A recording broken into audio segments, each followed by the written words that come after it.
Let's talk a bit about that because weather is making headlines across North America. These temperatures, Churchill, Manitoba, minus 36. How about Geraldton in Ontario? Some parts of northern Ontario were the coldest place on the entire planet early this morning, and that is the polar vortex that's sinking south. Places like Minneapolis, Chicago is a shot at breaking the coldest all-time temperature, and that is going to cause some airport delays this week as well. Lake effect snow will be continuing, and there's your jet stream from Alaska all the way south. So that's allowing the North Pole air to get into our weather pattern. As we'll go back, if you can, on camera, I do want to just show anybody who's just joining us now this type of snow, and we have somebody just actually coming into work, so we'll just pan around and hopefully you can see him just venturing through. So the snow started around 10 or 11, the lake effect, and I'd say we've seen about 10 centimeters so far, and it is coming down at anywhere from 2 to 4 centimeters an hour. Now, I want to show you how I talked about Superman snow, how light and fluffy it is. Take a look at this. It just flies away, and the winds aren't that strong just yet, but that is going to change as we move through the night tonight. We should see some gusts to 50 or 60 kilometers per hour, and that's going to cause just zero visibility. It's really bad on the roads. Take my word for it. Conditions are only getting worse from here. So I want to show you how big this system is, because it basically stretches through the Great Lakes, and well, we skipped ahead a little bit, but let's show you what we're expecting over the next couple of days as we go back to the weather system. -4, that is tomorrow morning, and then it gets much colder. -17 on Wednesday, but the wind chill will be -30 or -40 even. That's the coldest air of the season so far, and it only slowly gets better. -9 on Friday. How about that? Rain and +4 on Sunday. So this snow is going to melt, at least some of it, but we have very cold air to get through for the rest of the week. And there's a look back at our Harbor Cam shot. -10, and now the winds have picked up just a bit, east at 24. That's Pearson Airport, and I will go through this again. There's your jet stream.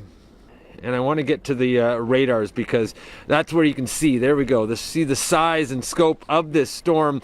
As we get closer, the darker blue, well, that is the heaviest snow, and it is found right over the Greater Toronto area, and that is the lake enhancement. I circled it in red, so that is where we're seeing these 2 to 4, 5 centimeters every hour snowfall rates because of east winds. And there's your visibility at Pearson Airport, 0.4 kilometers. And as we look off towards the southwest, this is where we look for what's coming next. That's some heavy snow bands. The 402 from Sarnia to London is a mess. 401 from Windsor up towards London as well. And that continues. The QEW wasn't great this morning with lake enhancement. It won't be good through the rest of the evening. So a snowfall warning, that is in effect overnight tonight. And then as we get just a little bit closer, here is our accumulation forecast. If you're in the Niagara area, we're not going to see too much snow there. As you get towards Hamilton, anywhere from 10 to 15 centimeters. But I think now, just from what we're seeing as we look around, and the fact that there's already 10 to almost 12 centimeters on the ground and the storm's just getting going, I do think we are going to see a swath of 20 to 25 centimeters for the Toronto area. That extends through Scarborough into Ajax and maybe Pickering as well. Oshawa should do pretty well. And then over towards Markham, Richmond Hill, 15 to 20. Places like Vaughan, 15 centimeters easily. This is a fluffy, light snow, but it is going to get quite a bit heavier. By the way, Global News is going to have continuing coverage. We'll be on the air on TV at 5:30 and at 6 o'clock as well. Team reports from, well, places like Pearson Airport, from Union Station. A lot of commuters are going to be taking their time, not by their choice, but they're going to have to take their time getting home today. So that's something that we're covering. And this snow, as it, wow, it really picks up with these winds. And we're, by the way, on the sheltered side. This is the sheltered side of our Global News building. I have not seen snow around here like this in in quite some time. So for me, it's exciting being a meteorologist. If you're on the roads, though, not so. I know we talked to the city of Toronto, and they're basically out in full force. They have all of their snowplows out on the streets. They've had the salters out since early this morning. Right now, we're going to take a live shot. This is in Toronto, 400 and Langstaff, and you can see that there's just a lot of snow. So people are going slow because you can't see out your windshield, and that's good.